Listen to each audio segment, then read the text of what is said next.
Vítam vás zase opäť po dlhšej prestávke. Mali sme istú pauzičku, ale však sme v plnej sile naspäť aj so špeciálnym hosťom. Je to výnimočný host aj z toho hľadiska, že je veľmi silno prepojený so značkou Gymnatlomu a teda s našimi kurzami. Je to vlastne garantom našej metodiky, pán docent Tomáš Perič. Tomáš, vítaj u nás. Ahoj chlapi, vítám všechny, vítám i diváky, musím najít kameru, vítám i diváky. Áno, a teda v podstate vítaj u nás, ale my sme prišli v podstate za tebou do Prahy, takže my vítame u teba. Ďakujem. A Tomáš, keby sa tak máš dvomi vetami predstaviť, okrem toho, že si teda tým garantom metodiky v Gymnatlone, tak čo by si o sebe ešte povedal, aby ťa trošku ľudia spoznali? Tak, abych zase nebyl moc dlouhý, no to základní pracuji na Fakultě tělesné výchovy a sportu Univerzity Karlovy v Praze. Kromě toho, že jsem garant metodiky Gymnatlonu, kterou jsem teda pomáhal vyvíjel, tak jsem dlouholetý trenér dětí v ledním hokeji. Zároveň pracuju pro Mezinárodní hokejovou federaci jako mezinárodní lektor vzdělávání trenérů. Jsem členem Českého hokejového svazu, jeho metodické komise. No a nazval bych to konzultant pro relativně velké množství lidí nebo sportovců z hlediska právě tréninku mládeže a podobně. A to myslím, že stačí v tuhle. Preto sme to nehovorili my. Toto si všetko zapovedať, ale... Toľko titulov, takže... A teda tá hlavná téma asi bude opäť zameraná na tie deti, na tú asi tú pohybovú časť u tých detí, nejakým spôsobom tú tréningovú časť, metodiku a tak ďalej. A hneď tak šupneme do témy tou prvou otázočkou. My sa bavíme veľakrát o tej všeobecnej pohybovej príprave. Prečo práve tá všeobecná pohybová príprava je tak dôležitá u tých detí v tom mladom veku? No, ono to má asi 3 nebo 4 aspekty. Já se pokusím být spíš jako, aby to bylo co nejlíp srozumitelný pro neúplně profesionální trenéry. Takže první. Samozřejmě důležitý je, aby děti dali co nejvíc pohybu proto, že když budou dělat jeden pohyb, tak by je za chvilku mohl přestat bavit. To je první věc. To znamená, aby děti měli pestrej pohyb, zábavný, aby to bylo prostě co nejemocionálnější ten vlastní trénink. Druhý, když budeme jenom hrát tenis pravou rukou 15 let, tak pravděpodobně dojde k nějakému zdravotnímu oslabení. Může být jedna strana zkrácená, druhá strana nějaká oslabená a to by mohlo třeba v dospělosti vést k nějaký neúplně ideální zdravotní komplikaci. No a pro nás, teď bych bral jako sportovní teoretiky nebo sportovní vědce, ještě ta všestrannost je strašně důležitá, protože vytváří vlastně podklady pro to, aby to dítě, když bude třeba trénovat všeobecně, tak aby mohlo potom dělat víceméně jakýkoliv sport. Já bych to možná trošku připodobnil, představte si, někoho budete učit číst a sice ho naučíte rychle učit 5 písmen, ale on si podle toho nepřečte celou knížku. On prostě umí jenom těch 5 písmen, sice perfektně, ale nemůže číst, nemůže se učit, nemůže, já nevím, si přečíst nějakou i třeba komiks nebo učit se cizí jazyky. Prostě je limitován. A to jsou 3 věci, které jako pro nás asi jsou v tomhle nejdůležitější a vlastně jsme se snažili i včlenit do té metodiky Gymnatlonu. Dobre, tak hneď je tá otázka takéto základné, čo všetkých zaujíma možno, kedy začať so špecializáciou, alebo kedy je predčasná špecializácia, podľa teba? No, to zase není až tak úplně jednoduchá otázka, teda ona je jednoduchá, ale není úplně jednoduchou na ní odpovědět. Ono obecně hrozně záleží na typu sportu. Některé sporty prostě holce musí začít dělat dřív, ale nám spíš jde o to, aby ty děti nezačaly třeba v 5 letech, teď si vymyslím, hrát tenis a už nikdy nevzali do ruky míč, teď nemyslím tenisovej, a neudlali kotoul a neudlali stojku. To znamená, jde o to, když začneme dělat ten sport klidněji v 5 letech, tak ideálně je, aby aspoň první 3-4 roky měli co nejširší to pohybový spektrum. Samozřejmě máme potom sporty, které jako si řeknu třeba veslování, který vlastně začínají vážně třeba v nějakých 15-16 letech. A do té doby je úplně jedno, co to dítě dělá. Naopak je výborný, že bude dělat cokoliv. Ale i když začneme právě s tím tenisem, nebo s gymnastikou, nebo s hokejem, který začíná hodně brzo, takový ty technicky náročnější sporty, tak je důležitý, aby třeba od těch 6 let, aspoň ty 3-4 roky měl co největší spektrum těch pohybů a tohleto spektrum těch pohybů, aby měl klidně až do 15 let. V podstatě do těch 15 let nikoho nezajímá ten výsledek, ani svasné, možná babičky a tetičky, to jo, ale jinak nikoho. Takže by si odporučil, keby to máme takto povedať, odporučil by si rodičom, keby chcú dať svoje dieťa na nejaký šport, tak OK, dám ho v tých 5 rokoch, dám ho na futbal, na hokej, možno niečo technickejšie, tenis a popri tom by si zaradil ešte nejakú všeobecnú pohybovú prípravu. Tak, ano. To by bolo ideálny scénar. Respektive ještě ideálnější by bylo, aby v první řadě to dítě samo běhalo venku. A teď nemyslím samo, ale mělo spontánní pohyb. To znamená, úplně pro nás ideální by bylo, kdyby to dítě mělo spontánní pohyb 2-3 hodiny denně, k tomu třeba dvakrát týdně hokej, ale pozor, zase to není takový ten hokej, jako že se narážíme na mantinel a nacvičujeme přesilovku, ale spíš učit bruslit, hrát hry na ledě a k tomu minimálně jednou týdně tu všesportovní přípravu, třeba gymnatlon a podobně. A ideální úplně by bylo, aby to dítě mělo třeba minimálně 15, spíš 20 hodin týdně pohybu. A když k tomu bude mít z těch 20 hodin týdně 15 spontánního pohybu a ještě k tomu přidáme třeba 5 hodin týdně nějakého řízeného pohybu, ideál. Je cítiť, že teraz toho spontánneho pohybu je menej, ako bolo kedysi? Ako to vnímaš ty z tvojho vlastně pohľadu? Lebo tak, je viacej názorov na to asi? No, já myslím, že takhle. Musíme jako si zase říct upřímně, nemůžeme brát svět dneska nebo život dneska a život před třeba 50 rokama. Prostě není to úplně jednoduše srovnatelný. Bohužel zrovna ten spontánní pohyb dětí je ten, který, jak bych to řekl, do určité míry doplatil na dnešní dobu. Prostě děti dneska si v podstatě nechodí hrát ven. Děti jsou, pokud mají nějaký pohyb, tak je to spíš pohyb typu kroužky, které jsou komerčně placený, ale takový to, když si třeba pamatuju sám na sebe, když mi bylo 10 let, tak jsme přišli domů a už cestou ze školy jsme hráli míčem fotbal a než jsme přišel domů, jak jsem byl úplně zničený, spocený, rychle jsem se najet, občas možná udali úkoly, no a šup ven a hráli jsme na schovku, lezli po stromech, jezdili na kole a večer nás máma v 6 volala, tak kde jste, počtej na večeři. Tahle doba dneska bohužel není a ono se to promítá do té zdatnosti těch dětí. A bohužel se to promítá i do takových, já bych řekl, aspektů třeba, který souvisejí s dětskou nadváhou, ze snížení zdatnosti, dokonce bych řekl s dětskou obezitou. A možná k tomu se dostaneme za chvíli a bohužel to vidíme, že to snížení té výkonnosti je oproti třeba situaci před 40 roky opravdu jako docela výrazný. My sme mali vlastne rozhovor v predchádzajúcej epizóde s pediatričkou a hovorila, že detská obezita ako rastie, ide to oveľa k horším číslam, takže asi to nejakým spôsobom reflektuje na tú dnešnú tú dobu a hlavne aj na to, že ten spontánny pohyb asi tým deťom chýba, alebo jeho teda výrazne menej. Však aj my sme si to ešte zažili, tú peknú dobu, ja to nazývam peknú dobu, lebo za mňa to boli akože krásna mladosť, keď sme vybiehali von, obité kolena, zlomené ruky, nohy, ale v tomto bolo to pekné a celý špinavý sme prišli domov, mami nás volali, tak ako si aj ty povedal, že aj na vás kričali a to asi dneska chýba a to nahradzame teda tým, že tá potreba tých všeobecných pohybových príprav a tak ďalej je stále väčšia a väčšia.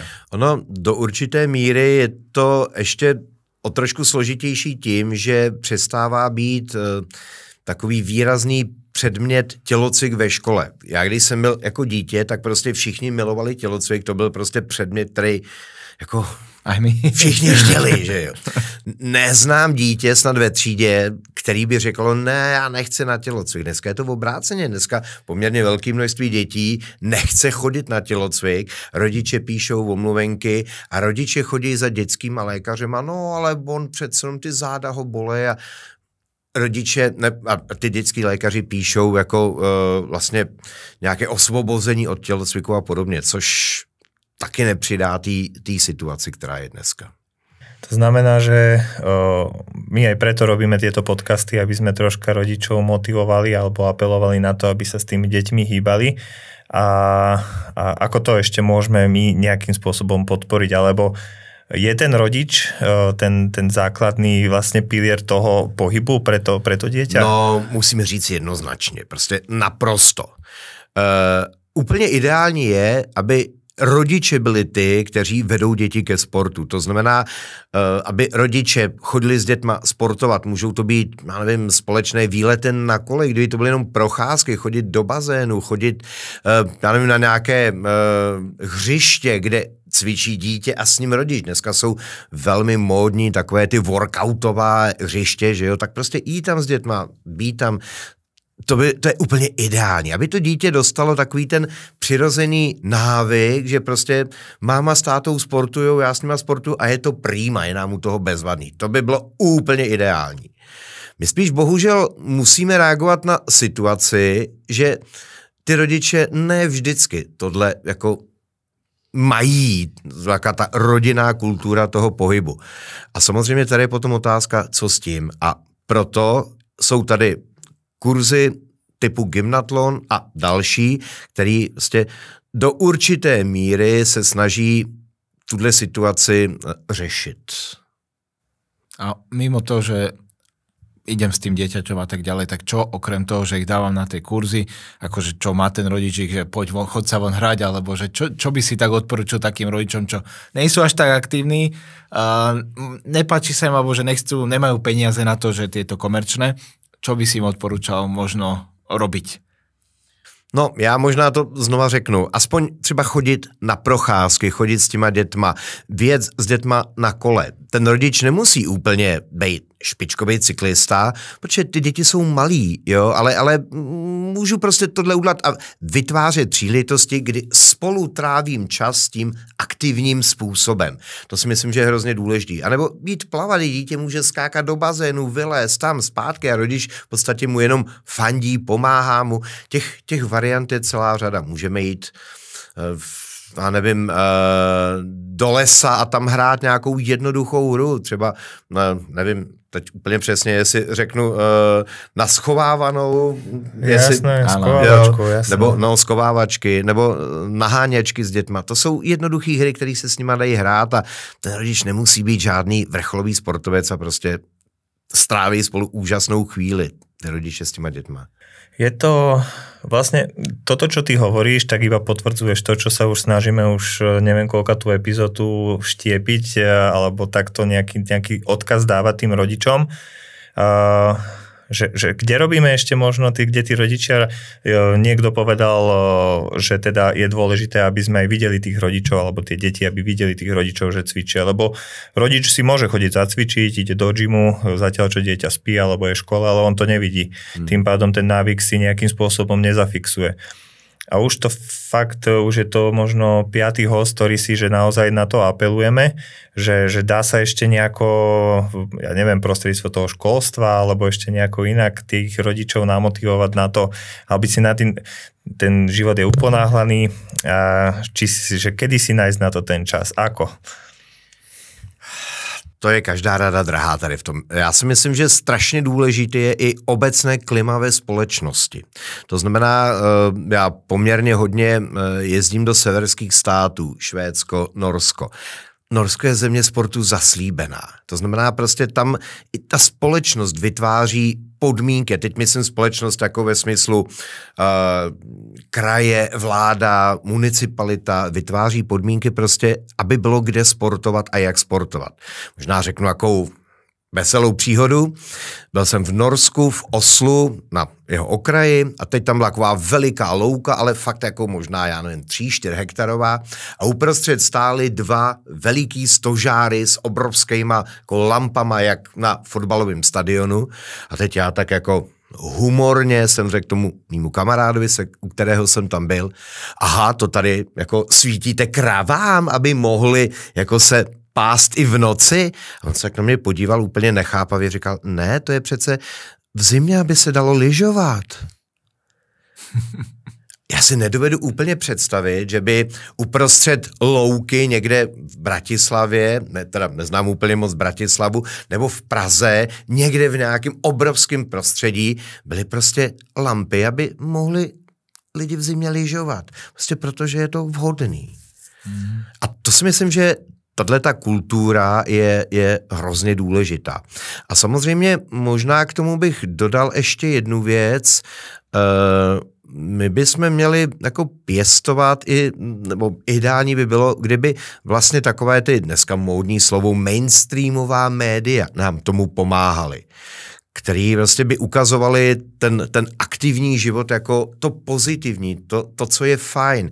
Když se dneska podíváte třeba na nějaké seriály, na filmy, které jsou prostě z toho našeho prostředí, které jsou natočeny v Čechách nebo na Slovensku, ve většině případů tam ty lidi kouří. Což je jako děsivý, protože tím vlastně ten hlavní hrdina, který se stává tím jako vzorem, tak on kouří, pije, že jo. Málo kdy je to prostě situace, já nekouřím, chodím běhat nebo chodím do posilovny. Proč? Protože prostě je to fajn. A v tom by bylo bezvadný, kdyby nám ty mainstreamové média pomohly. Okrem rodiča, také tie dôležité postavy pre to dieťa v tom budovaní tých správnych športových návykov by si koho menoval tréner, je to niekto v škole, je to niekto v jeho okolí, že to je tam ešte taký dôležitý, kto vplýva na to dieťa. Ono poměrně to záleží na věku, ale teď předpokládám, že budeme se bavit o věku, dejme tomu gymnatlonového. To znamená, v ten moment, dejme tomu kolem těch 6 let, to každopádně učitel. Ten má velkou autoritu pro ty děti, nebo učitelka. A další, kdo je velmi výrazný, pokud dítě bude chodit do nějakého kroužku, tak třeba ten trenér. Dokonce moje zkušenost je, že ten trenér má někdy i větší autoritu než rodič. Nebo aspoň v takovém tom jako obecném slova smyslu prostě může být v uvozovkách druhý táta, druhá máma. A potom to je obrovský jako vzor, motiv pro ty děti, který ho chtějí ho napodobit, chtějí se podobat, že jo, tomu trenérovi a to je strašně důležitý. Nebo tomu učitelovi.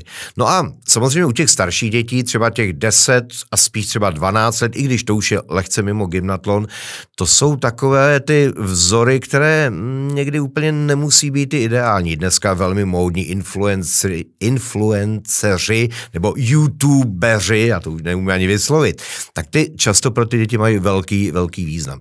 A zase úplně nevím, jestli je tolik těch youtuberů nebo influencerů, kteří by propagovali ten zdravý způsob života, zajímavý pro ty děti, jo? Takže to by nám taky hodně pomohlo. Takže veľká zodpovednosť vlastne na toho učiteľa, aj na toho trénera. A keď sa teda bavíme o tých učiteľov alebo trénerov, tak samozrejme aj v tom športe, ale aj v tej škole. Ako by si ty priklonil to nejaké tie percentáže, koľko z toho by mal ten učiteľ, tréner viesť tie svoje hodiny ako zábavu? Že zábavu skôr tak, že zaujať, že emócie vo forme hier napríklad samozrejme.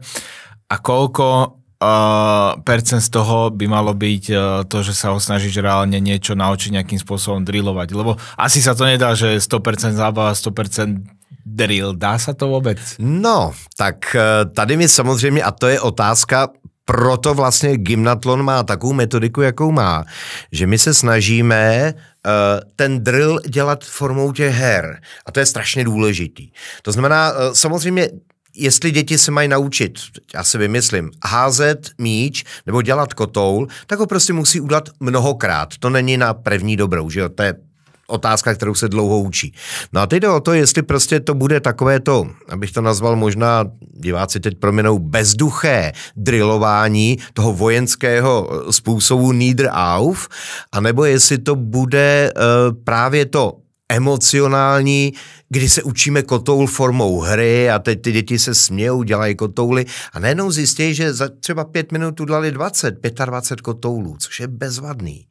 A vlastně ani si vůbec neuvědomují, kolik toho udělali.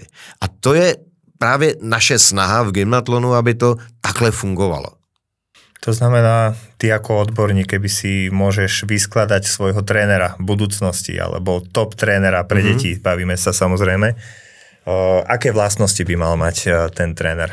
Tak, myslím si, že by měl být trpělivý, to je asi nejdůležitější.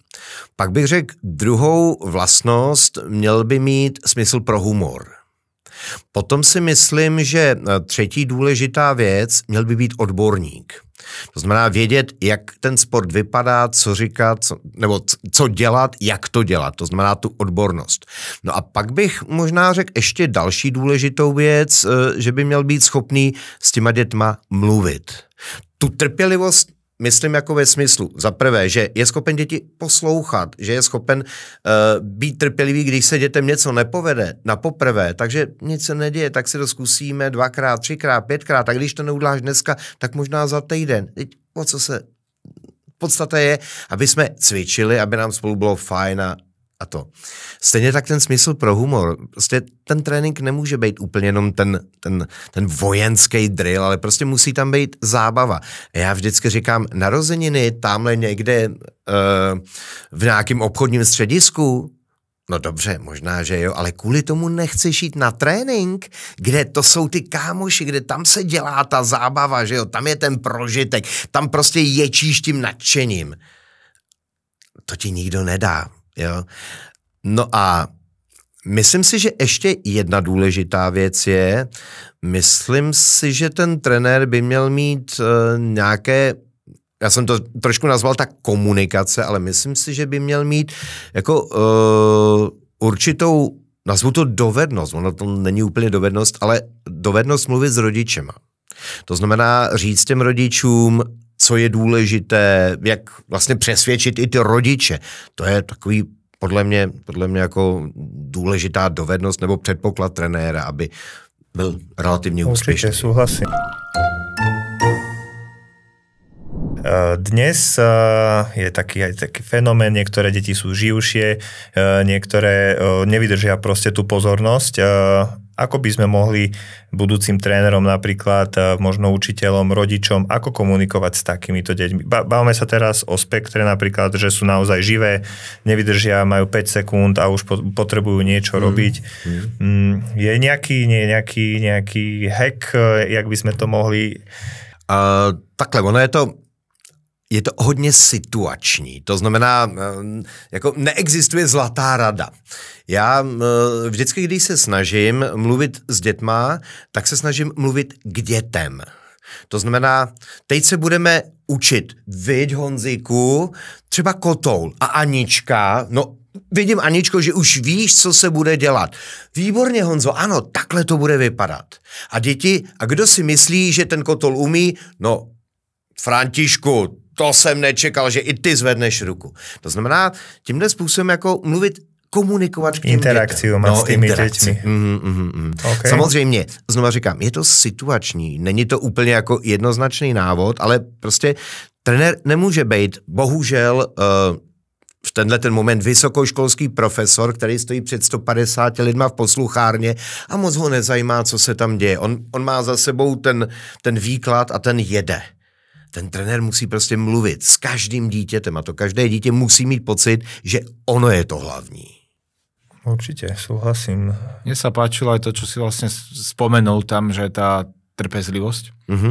A to rovno aj pri týchto situáciách, kde si my už niektorí rodičia hovoria, dieťa má ADHD a tak ďalej, ale ja si myslím, že pre tie deti, ono je to aj také prirodzené, že oni to s nimi hýbe proste, oni to majú to v sebe také prirodzené, že to dieťa není, že proste zmenšený dospelý človek, ale je to dieťa, hej, že proste má tú potrebu hýbať sa a my to často nechápeme, nevieme sa na to pozrieť tými ich očami a preto niekedy možno na tie deti viacej kričíme, to hlavne vidím aj pri tých rodičoch, že strácajú pri tom trpezlivosť a tak ďalej, že viacej kričia na tie deti a hovorí, prestan sa už hýbať, tu stoj, tu čakaj a tak ďalej. A nevieme až tak pochopiť to, že pre nich je to proste prirodzené a tam je tá kľúčová tá trpezlivosť a to pochopenie toho, tej dětské podstaty asi, to tak můžeme nazvat. Možná tady i třeba pro rodiče by mohlo být zajímavé, že věk mezi nějakým 6. až 8. rokem se naprosto odborně, to odborný termín nazývá věk pohybového neklidu. To znamená, ty děti jsou prostě neklidné, pořád mrskají rukama, nohama, nevydrží chvíli sedět. A není to proto, že by byli zlobiví, že by měli ADHD, nebo možná, že ano, ale to primárně není, ale prostě souvisí to s vývojem mozku a s vývojem plasticity centrální nervové soustavy, kdy vlastně ty děti mají převahu vzruchu nad útlumy v tom mozku. A vlastně děje se jim něco, ten mozek s nima neustále jako pracuje tak, že kdyby je někdo píchal nějakým špendlíkem nebo jehlou a oni furt sebou musí šít, prostě ten mozek takhle funguje. A pokud o tom vím, tak prostě to tak beru, že jo, nemůžu se na ně zlobit. Na druhou stranu, a to si myslím také, že když něco dětem začnu říkat, tak bych začal třeba tím, tak děti, a teďkon se budeme chvilku soustředit. Víš, Honzíku, soustředíš se? No super, to je bezva. Prostě upozornit ty děti na to, co od nich chci. Jo? Neříct jenom tak, teď si začneme vyprávět, protože oni netuší, že se mají soustředit. To já jim musím říct. A zase, to je možná další věc, jsi to krásně řekl, nepobíhej. Myslím, že je hrozně důležité třeba pro ten první začátek, když něco říkám, uvést děti do klidové polohy. To znamená, pokud budou stát, tak se budou pobíhat, strkat. Když budou sedět, tak je to výrazně stabilnější poloha, no a když budou ležet na břichu, tak to je úplně nejstabilnější poloha. Tam ji nikdo nebude pobíhat ani se pošťuchovat. Takže musím je uvést do nějaký, bych to řekl, klidové polohy a pak k ní můžu mluvit. OK. A není to náročnejšie už pri tej, teraz keď sa bavili sme sa viac menej o trénera, ktorý robí tú takú všeobecnú pohybovú prípravu. Áno. Špecializácia, ten tréner už má niečo ako keby, niečo, čo ich chce naozaj naučiť, už musia, tak jak si povedal, nemali by sa tie deti samozrejme v tom rannom veku už učiť presilovky alebo nejaké veci, ale tie princípy musia niekde získať. A tam už možno zohráva troška, ja neviem, taktika tej hry, či už to je futbal alebo hokej, že oni to majú o niečo náročnejšie, musím povedať, pri tej disciplíne a že aby stále aj oni udržali, už sa bavíme teraz presne o tých 6 až 8 napríklad, kedy už sú na lade, dajme tomu, hrajú futbal, už musia vedieť koľko na koľko a tak ďalej, možno nejaké taktické pokyny, že tam je to asi náročnejšie pre toho trénera uspět s takou... Já tady teďkon bych řekl, že ono to zas až tak odlišný není, protože jeden z velkých rysů, respektive nevím, na Slovensku, pokud jsem z té informován, tak je to velmi podobný jako v Čechách a třeba v tom hokeji nebo v tom fotbalu se nehraje na výsledky. Nebo mělo by se nehrát na výsledky. To znamená, my hrajeme fotbal, padají góly, ale nikdo je nepočítá. A to je pro ty děti strašně důležitý, aby si zkusili něco zahrát, zkusili udělat nějakou kličku, udělat chybu, o nic nejde. A samozřejmě my je postupně učíme, musí znát pravidla, bez pravidel nejde hrát, ale postupně učíme takové ty zásady, takové ty obecné zásady, které prostě musí se to dítě naučit, jakože nemá být úplně všech 5 dětí v jednom chumlu, když hraje fotbal, ale že třeba můžeme hrát na různých částích hřiště. A tohle to ale se učí poměrně dlouho. A zase je velký trend, s tím není potřeba spěchat. To znamená, je vlastně jedno, v těch prvních 3, 4, 5 letech je úplně jedno, co dítě hraje, kde hraje, jak hraje. Je to vlastně spíš obráceně. Nechte ho hrát. Ať on něco vymyslí, ať si to vyzkouší. A to je důležitý. Ako je v tomto veku najlepšie ich motivovať? Alebo tak bavíme sa o nejaké možno, že tej externej motivácii, tá, ktorá prichádza od rodičov, od okolia, potom nejaká vnútorná si tam je motivácia. Ako s týmto pracovať? Čo by si odporúčil v tomto prípade? Tak, já to teď řeknu jako velmi drsně, ale každopádně, jestli rodič bude externím způsobem motivovat to dítě, typu, když dáš gól, dám ti 10 korun. Nebo když, já nevím, vyhraješ turnaj, dostaneš sáček keksíků. To je to nejhorší, co může udělat. Tím v podstatě tomu dítěti říká, nebo dává tomu dítěti najevo, do 5 let skončíš. Prostě externí motivace je katastrofa. Je doslova a do písmene katastrofa, která to dítě úplně zlikviduje. My potřebujeme, aby ty děti chtěly hrát sami. A ještě, oni by neměli hrát proto, aby vyhráli, ale aby tam měli ty emoce. To je to důležité. Ty emoce jsou potřební. To znamená, něco se ti povede, něco si zkusíš. To je to důležité. Jestli si dal 2 góly, no super. Ale nejde o ty 2 góly, jde o to, jestli si bojoval, jestli si tomu dal to srdce, jestli si tomu dal to nadšení. A to je to, co vlastně chceme, aby ty děti byla pro ně ta primární motivace. A keď sa bavíme o tej externej motivácii, hej, samozrejme, však to má tiež asi nejaké svoje rozhranie, hej, že dám ti sladkosť, dám ti odmenu, dám ti a tak ďalej. A keď sa bavíme napríklad o slovách pochvaly alebo takýchto motivačných nástrojov, ako že chválim ťa, si super, si úžasný, toto sa dá tiež chápať ako aj externá motivácia, alebo tam by si to nezaradil? Strašně záleží na situaci. My měli bychom děti primárně pochválit. Určitě, ty děti chtějí být chválené, mají to rády, kor od rodičů, od trenérů, ale ta chvála by měla být vázaná na snahu. To znamená nikoliv, ty si rozhodl zápas, seš úžasnej, ale ty si bojoval jako lev, jo? Ty si tam dal srdce, ty si prostě udělal něco víc, než si musel udělat a za to pochválit. Jo? A hledat tyhle ty věci, nikoliv za tu, abych to řekl, dal si 2 góly, jsi skvělej, tak jako i to může zaznít, ale to by byla ta externí pochvala. Jo, to byla ta externí motivace, ale já ho pochválím, ohromně se ti povedla ta klička, ta byla skvělá, nebo ohromně jsi tam zabojoval a já nevím, doběh si toho soupeře, jo, to bylo skvělý. To znamená za snahu, za tu bojovnost, za nasazení, za to srdce, za to pochváliť. Za tie konkrétne veci, ako sa on dostal k tomu gólu, tak pochváliť takisto ako keď povieme, že iba že si šikovný vo všeobecnosti, ale asi... No to bych jako skoro... To by som nehovoril práve, že ale radšej, že ale urobil si to naozaj šikovne, pekne si preklúčkoval ho, preto si šikovný, ale nie preto, že naozaj sa mu to vo všeobecnosti. A ideální by bylo, když už si udělal tu kličku, tak spíš proč se ti povedla. To znamená, tam si krásně třeba, já nevím, naznačil ramenama, rozhejbal si to obránce, to bylo bezvadný.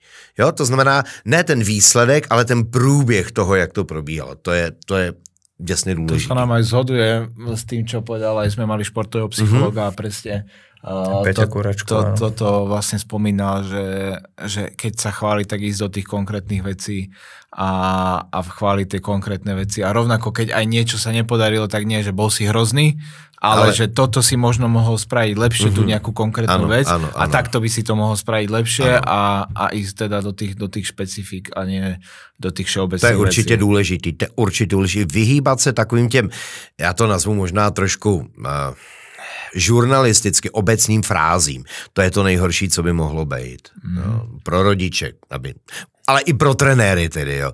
Jako věta, pokud trenér řekne svýmu svěřenci, zase ve fotbalu, lítáš tam jak utržený vagón, tak nepatří do slovníku trenéra dětí. Určitě ne.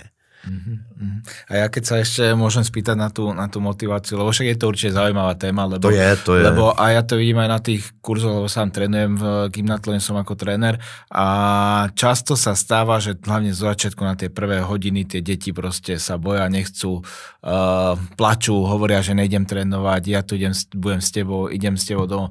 Ako v týchto situáciách najlepšie motivovať, lebo stretávam sa presne aj to, čo hovoríš. To je tá druhá strana. Sú hyperaktívni a potom sú deti, ktoré ako ich namotivovať možno k tomu pohybu. Mamička tam hovorí, poď, ja budem na teba hrdá, keď to zvládneš, pôjdeme na zmrzlinu, bude odmena, keď to zvládne. Toto teda tým pádom asi nerobiť v týchto prípadoch. Čo by si odporučil teraz rodičům? Já si nemyslím, že ideální je, když půjdeš trénovat, tak pak půjdeme na zmrzlinu.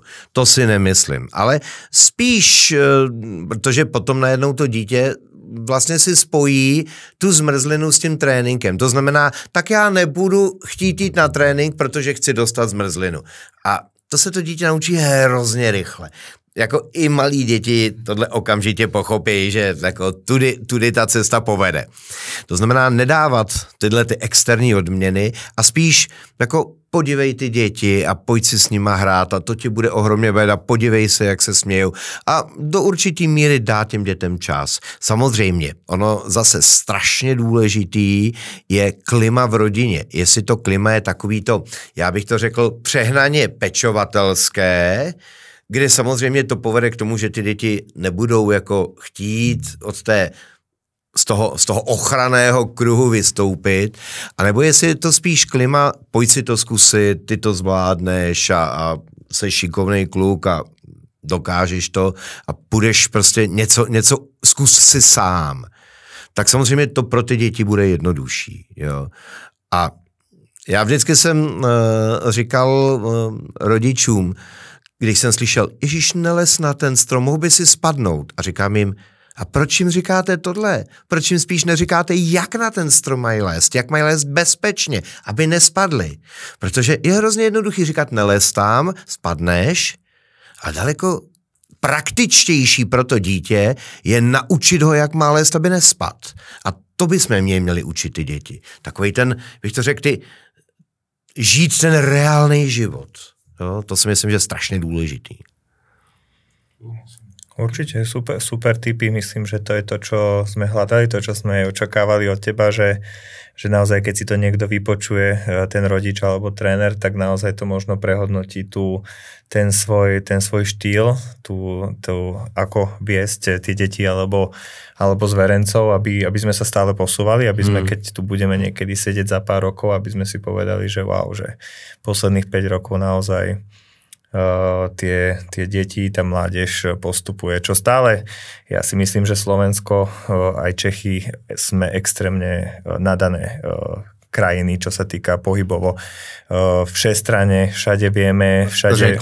Řekl bych, že ano. I když aj napriek tomu, ano. Že o čom sa celý čas bavíme, tak aj napriek tomu si stále my, či už ľadový hokej, Češi teraz myslím, že veľmi, veľmi dobré. No ale i Slováci měli, myslím, velmi dobrou sezónu v hokeji, když jsme teda u toho. Řekl bych lepší dokonce než Češi, jo? Uvidíme, ale všeobecne tiež či zimné športy, tenis, futbal, všetky toto, čiže stále sa rodí veľa talentov u nás, len na to, jak sme malé státy, krajiny, len určite ešte stále vidíme ten potenciál, že kde by sa to dalo zlepšovať. Já bych možná tady zkusil i třeba popřát gymnatlonu, kdyby za těch 5 let už měl takovou sílu, že začne ovlivňovat i nazval bych tu politiku. Jo, protože teď je to prostě spíš takový jako kurz, ale že najednou zjistíme, že gymnatlon dělá 150 000 dětí a už to začne být docela i jako vážná v uvozovkách politická organizace, lobistická organizace, která prostě už má takovou sílu, že může začít ovlivňovat tu politiku. To by si myslím bylo velmi příjemné. No. Nevím, jestli se to povede, ale... Můžeme se o to minimálně snažit. Budeme se o to minimálně snažit, ano. Kedy by za teba bolo ideálne ísť do nejakej už kondičnej prípravy, alebo kedy má zmysel to u detí má vôbec zmysel u nejakých 5-6 ročných detí riešiť kondičnú pripravenosť? Je tak, to vôbec reálne? Ano.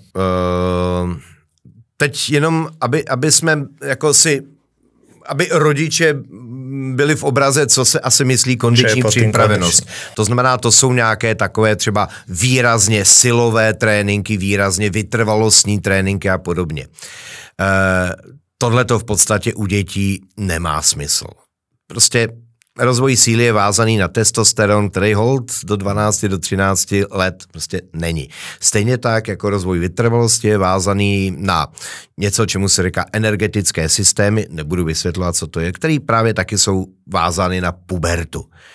To znamená, pro ty děti není nutný chodit do posilovny a dělat nějaký těžký vytrvalostní tréninky. Pro ně je ideální, aby měli jeden den fotbal, druhý den basket, třetí den plavání, čtvrtý den gymnastiku, pátý den všestranný pohybový rozvoj a to jim dá podstatně víc, než právě nazval bych to kondiční trénink. Na druhou stranu vůbec není nic proti tomu, když v rámci toho všestranného tréninku děti budou mít trochu silových cvičení, které, když budou v přirozené podobě, to znamená, děti budou třeba šplhat na stromy, nebo budou dělat nějaké třeba přetahování, nějaké drobné třeba úpolové cvičení, nebo budou mít nějaké vytrvalostní zatížení typu nějakou třeba hru, která bude trvat delší dobu, nebo třeba i nějaký výlet několik kilometrů. Malé děti zvládnou klidně i 7-8 kilometrů, teď myslím takové ty 6leté, žádný problém. To není nic proti ničemu, ale pořád primárně ta všestrannost je to, co my bychom chtěli, nebo co by pro ty děti bylo to nejlepší. Čiže jak si povedal, možno tých 12, 13 a tak ďalej, tak vtedy tam už, sa to áno, dáva zmysel. Tam už to začíná mít smysl, jo? A i tam to jako úplně nemusíme uspěchávat. A teď samozřejmě nebavíme se třeba z hlediska silového tréninku o sportech typu vzpírání. Jo, bavíme se o takové té normální, jak to řekl, všesportovní přípravě, protože určitě třeba veslaři budou mít možná víc silového tréninku než třeba florbalisté. To asi je normální, ale prostě není úplně nutný nějak dramaticky spěchat s tím třeba kondičním tréninkem. Ja by som ešte využil jednu otázku, a však je to skôr taká, že na mňa smerovaná, možno na Paťa, ale však keď už ťa tu máme experta, určite. Tak sa popýtam, no, lebo mám jednoročnú dceru a Paťa tu nám má 2 roky a koľko má? Dvojročného chlapca. Čo by si možno nám odporučil, že ako začínať fakt v takomto veku, že s tou pohybovou prípravou. Rodičom. Že možno aj tí, čo nemajú až tak skúsenosti. My to vieme. No, my vieme, jasné.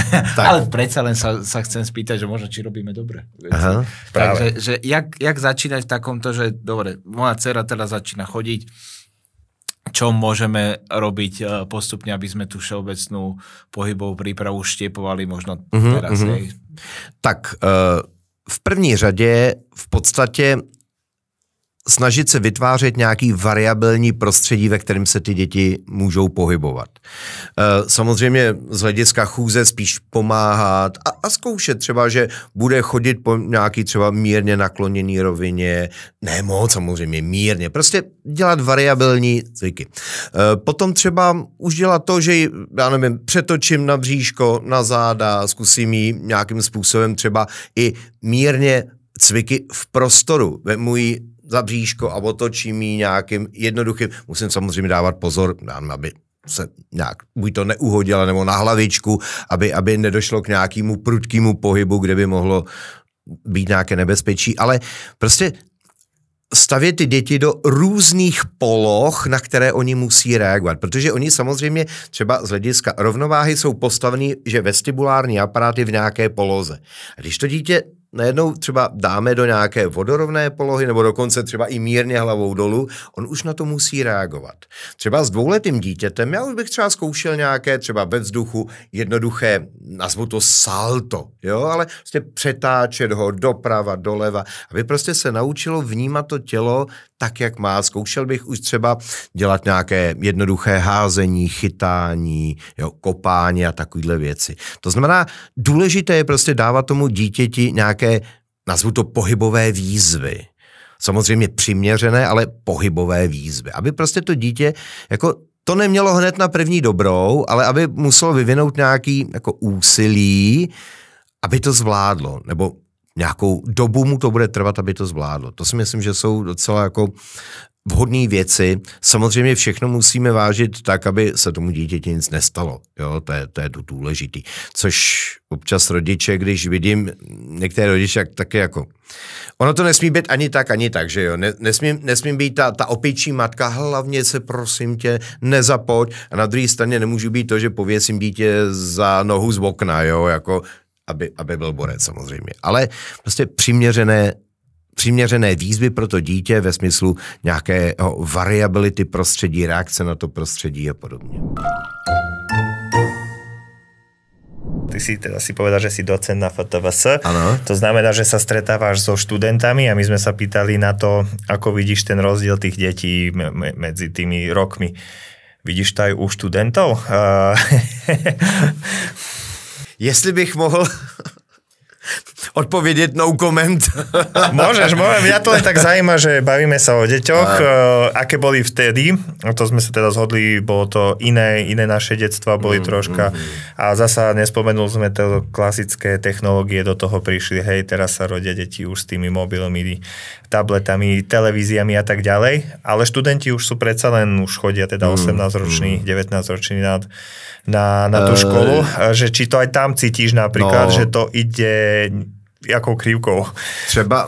Třeba přijímací řízení, které ještě byly za mě, dneska by možná udělalo 10% dětí. Nebo 10% studentů. Moji rodičia majú tiež fotovešku, ja mám tiež fotovešku a mali teda rovnaký názor na to. Takže... Prostě, ale ono zase je potřeba říct jednu věc je potřeba říct. Já když jsem studoval na FTVS, to ještě bylo před mnoha lety, tak se vlastně bralo relativně malé množství studentů. To znamená, byla to, nechci říct elitní škola, ale prostě nebylo úplně jednoduché se tam dostat. A člověk, který chtěl jít na tělovýchovu, se prostě musel, já bych řekl, 0,5 až 3/4 roku připravovat na přijímací řízení. Dneska nás bylo třeba 15 jakoby v té naší skupině studijní. Dneska v podobné studijní skupině je 130 lidí.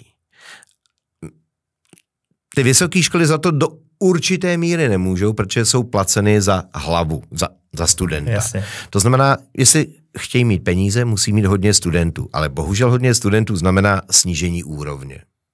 Trošku se bojím, jak je to třeba v lékařských vědách. Ja naražam na to, že takisto FTVška naša alebo FTVS má nároky teda všeobecné.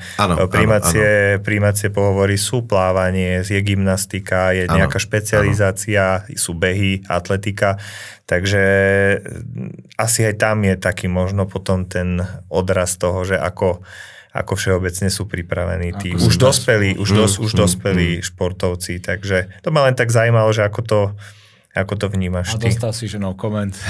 Jo. Takže, ne, tak tomu.